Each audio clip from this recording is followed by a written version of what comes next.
Hello दोस्तों, मैं सत्यम मिश्रा अपने यूट्यूब चैनल पे आप सभी भाई बहन दोस्तों का स्वागत करता हूं। दोस्तों आज इस वीडियो के माध्यम से मैं आप सभी को बताऊंगा कि जो सीटेट का परीक्षा दोस्तों कल है 28 दिसंबर को। दोस्तों उसको सॉल्व करने का कुछ है, मैं यहाँ पे आप सभी को टिप्स बताऊंगा कि पेपर कैसे सॉल्व करें, टाइम मैनेजमेंट क्या रखें दोस्तों, और किस सेक्शन को आप पहले सॉल्व करें। जैसे दोस्तों आपको पता है कि जो सीटेट एग्जाम है दोस्तों उसमें 5 सेक्शन होते हैं। क्या क्या होता है जान लीजिए, आपको तो पता ही होगा लेकिन फिर भी मैं बता देता हूँ कि दोस्तों एक सेक्शन होता है सीडीपी बाल विकास। 2 लैंग्वेज होते हैं, एक तो हिंदी या संस्कृत होता है और हिंदी या इंग्लिश होता है। दोस्तों जो भी आप लैंग्वेज सेलेक्ट किए हों 2 लैंग्वेज हो गया। इसके अलावा दोस्तों ईवीएस होता है, इसको पर्यावरण अध्ययन बोलते हैं। इसके अलावा एक है मैथ होता है। तो आपके 5 सेक्शन पूरा मिला के होते हैं, ठीक है। और 5 सेक्शन दोस्तों, प्रत्येक जो सेक्शन होता है आपका 30 नंबर का प्रत्येक सेक्शन होता है, ठीक।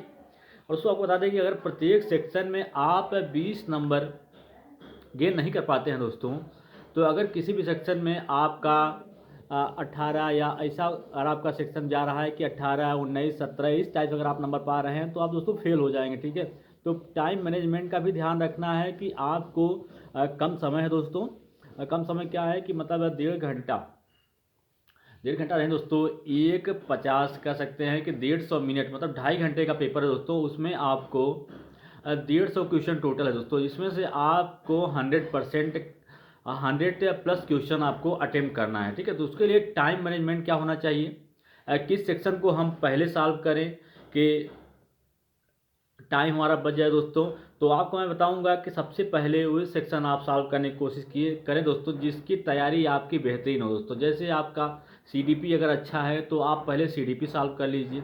बाल विकास दोस्तों, जैसे क्या होता है बाल विकास में 30 नंबर क्वेश्चन आता है दोस्तों। अगर आपकी अच्छी तैयारी है तो आप सबसे पहले आप सीडीपी सॉल्व करिए, ठीक है। इसके बाद आप ईवीएस है दोस्तों, वो भी आपका उसमें 1-2 क्वेश्चन जो है दोस्तों मैथमेटिकल आते हैं। उसके अलावा सारा क्वेश्चन दो ऑब्जेक्टिव होता है दोस्तों, उसमें कुछ करें बस। आप अगर आपको आ रहा है तो आप चंद मिनटों में ही दोस्तों आप पूरा क्वेश्चन सॉल्व कर सकते हैं, ठीक है।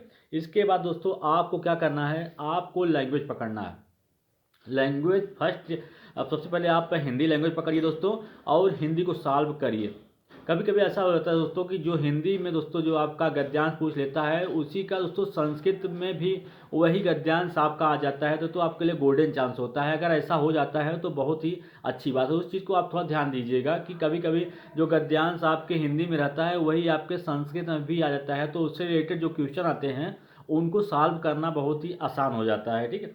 तो आपको क्या करना है, फर्स्ट आपको सीडीपी सॉल्व करना है, सेकंड आपको क्या करना है ईवीएस, थर्ड पे दोस्तों आपको क्या सॉल्व करना है, लैंग्वेज पकड़ना है। फर्स्ट लैंग्वेज चाहे आपकी हिंदी हो दोस्तों, हिंदी पकड़िए। सेकंड लैंग्वेज चाहे आपकी हिंदी, इंग्लिश या संस्कृत, दोनों में से आपको एक करना है, ठीक है। तो आप का जैसा आप फॉर्म भरे होंगे दोस्तों उसमें सेलेक्ट करने की जरूरत है नहीं, क्योंकि आप जब कंप्यूटर स्क्रीन खोलेंगे तो आपका दोस्तों उस पर आपका फोटो लगा रहेगा, सारी चीज़ें उस पर दिया रहेगा। और जो लैंग्वेज आप सेलेक्ट करे रहेंगे वही लैंग्वेज आपका वहाँ पे खुल के आएगा। चाहे आप हिंदी किए हैं हिंदी, या तो संस्कृत दोस्तों संस्कृत, ठीक है। हिंदी संस्कृत या हिंदी इंग्लिश जो आप किए रहेंगे वही आपका वहाँ पे ओपन होगा, ठीक है। फिर दोस्तों सब सब टाइम आप बचा लेंगे तो लास्ट समय आता है मैथ में दोस्तों, क्योंकि मैथमेटिकल जो होता है दोस्तों उसमें आप सॉल्विंग पोर्शन ज़्यादा होता है। तो ये पोर्शन दोस्तों आपको मैं सजेस्ट करूँगा, अगर आपका अच्छे से तैयारी है तो दोस्तों ठीक है, लेकिन अगर नहीं है तब भी दोस्तों इसको आप लास्ट में करने की कोशिश करिएगा। क्योंकि अगर जितना समय आप सबसे बचा सकते हैं, सीडीपी हुआ, हिंदी हुआ, इंग्लिश हुआ या ईवीएस से जितना समय बचेगा दोस्तों सारा समय आप अपने मैथ में लगाइएगा दोस्तों। क्योंकि ये थोड़ा मैथ होता है दोस्तों, मैथ में थोड़ा सा कैलकुलेशन होता है, इस कारण से इसमें टाइम लगता है। तो और जब कंप्यूटर स्क्रीन पर दोस्तों टाइम चलता है तो वहाँ पे उल्टा समय चलता है। तो आप स्क्रीन पर देखते रहेंगे दोस्तों समय बहुत तेज़ी के साथ बीतता है, ठीक है।